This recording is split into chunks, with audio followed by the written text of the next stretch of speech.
شہادت امام قاسم علیہ السلام پڑھنے سے پہلے میں یہاں پر ایک جملہ پیش کرتی ہوں امام قاسم کا۔ جب جناب حسن کو زہر دیا گیا تو جناب حسن کو بار بار الٹی آتی تھی، سینے میں گھٹن کا احساس ہوتا تھا اور الٹی کے ساتھ کلیجے کے ٹکڑے آتے تھے، اور جناب حسن جناب حسین سے کہتے بھائی مجھے لٹا دیجیے، میرے سینے میں بڑا درد ہے۔ ایک مرتبہ امام حسین نے جب امام حسن کو لٹایا تو امام قاسم آئے۔ جناب قاسم اس وقت 1.5 برس کے تھے، فوراً جناب حسن کے سینے سے لپٹ گئے۔ جناب فروا آئیں اور کہا قاسم بابا سے نہ لپٹو، انہیں بڑی تکلیف ہے، بیٹا بابا کے سینے سے اتر جاؤ۔ امام حسن نے کہا فروا رک جاؤ، میرے قاسم کو میرے سینے سے لپٹے رہنے دو، جب یہ میرے سینے سے لپٹتا ہے تو مجھے بڑا سکون ملتا ہے۔ شاید مولا کی نگاہوں میں میدان کربلا ہو جہاں ایک لاش پہ گھوڑے دوڑائے جانے تھے۔ جناب حسن کا آخری وقت ہے، کہا فروا جب میرا بھائی کربلا جائے تو میرے قاسم کو ضرور بھیج دینا۔ ایک تعویذ لکھا اور کہا فروا جب قاسم پہ بہت زیادہ مصائب آئیں تو میرے قاسم سے کہنا کہ یہ تعویذ کھول کر پڑھ لے، اس میں حل لکھا ہوگا۔ مولا حسین کربلا چلے اور جب جانے لگے تو فروا نے کہا میں ساتھ جاؤں گی، میں نے آپ کے بھائی حسن سے وعدہ کیا تھا میں کہیں ان کے سامنے جنت میں شرمندہ نہ ہو جاؤں، میں قاسم کو ساتھ لے کر کربلا جاؤں گی۔ شب عاشور ہے، مولا حسین شہداء کی فہرست پڑھ رہے ہیں، بتا رہے ہیں کہ کون کون شہداء میں ہے، اور جناب قاسم 13.5 برس کے ہیں، ابھی جناب قاسم کا نام نہیں آیا تھا۔ فوراً کھڑے ہوئے، کہا چچا جان کیا شہداء کی فہرست میں میرا نام نہیں ہے؟ کتنے عاشق حسین تھے جناب قاسم۔ مولا حسین نے سوال کیا، میرے لخت جگر قاسم آپ کے نزدیک موت کیسی ہے؟ تو جناب قاسم نے کہا چچا جان اگر آپ پہ قربان ہونے کا نام موت ہے تو شہد سے بھی زیادہ میٹھی ہے۔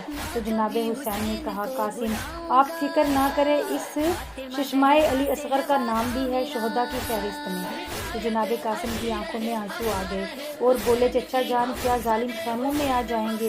کہا نہیں بیٹا، میں ہاتھوں میں اٹھا کر علی اصغر کو لے جاؤں گا۔ 10 محرم کا دن نکلا، آج میں پوری شہادت پڑھوں گی، ذرا میرے ساتھ چلیے، کربلا کا منظر اپنی نگاہوں میں لائیں، آپ کی نظروں میں 13.5 برس کا بھوکا پیاسا شہزادہ آ جائے گا۔ جناب قاسم آئے، کہا چچا جان مجھے اجازت دیجیے، میں شہادت کے لیے جانا چاہتا ہوں۔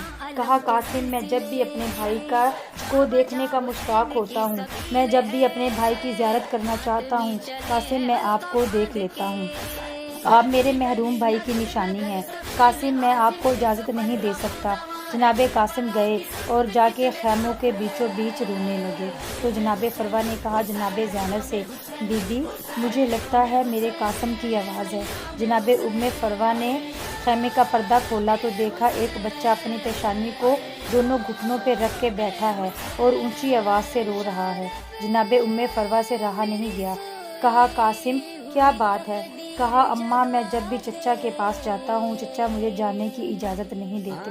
جناب فروا نے کہا قاسم آپ کے بابا نے کہا تھا جب قاسم بہت مصائب میں ہو، بہت پریشان ہو تو فروا قاسم کو کہنا تعویذ کھولے، اس میں اس کا حل لکھا ہوگا۔ جناب قاسم نے تعویذ اتارا، تعویذ کھولا، اس میں ایک کاغذ تھا، اس پہ لکھا ہوا تھا اے میرے لخت جگر قاسم جب آپ اپنے چچا حسین کو مظلومیت کے عالم میں، غربت کے عالم میں، تنہائی کے عالم میں پیاسا دیکھیں تو میرے لخت جگر اپنی جان قربان کرنے میں گریز نہ کرنا، اپنی جان اپنے چچا پہ قربان کر دینا۔ جناب قاسم نے خوشی خوشی آنسو صاف کیے اور خط ہاتھ میں لیا دوڑتے ہوئے مولا حسین کے پاس آئے، کہا چچا جان اب آپ مجھے روک نہیں سکتے، چچا جان دیکھیں میرے بابا نے کیا لکھا ہے۔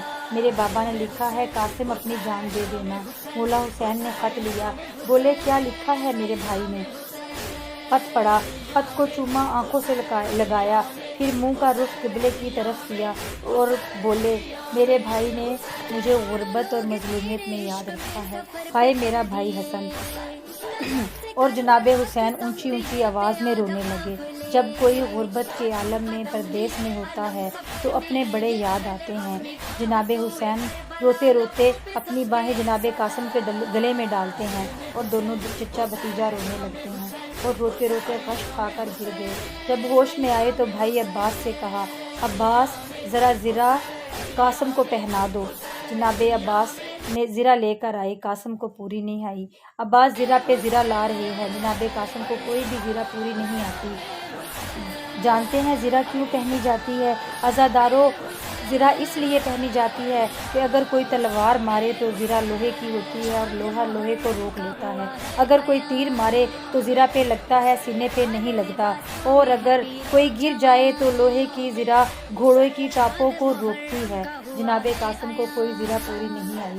جناب قاسم نے خود ہی کہا، چچا جان زرہ رہنے دیں، مجھے بغیر زرہ کے اجازت دے دیں، میں جا کے لڑوں گا، میں علی کا پوتا ہوں۔ مولا حسین نے اپنے ہاتھوں سے قاسم کو سوار کرایا اور جناب حسین نے جناب قاسم کو بھیج دیا۔ جناب قاسم گئے، بڑے بڑے سورما، بڑے بڑے دلیر افراد سامنے آئے۔ جناب قاسم نے فنا کر دیے، نعرہ لگاتے یا علی کا اور تلوار چلاتے سر قلم کر دیتے۔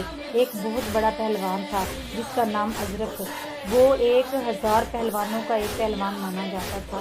عمر سعد نے کہا، یہ حسن مجتبیٰ کا بیٹا ہے، علی کا پوتا ہے، ازرق تو اس کے مقابلے میں جا۔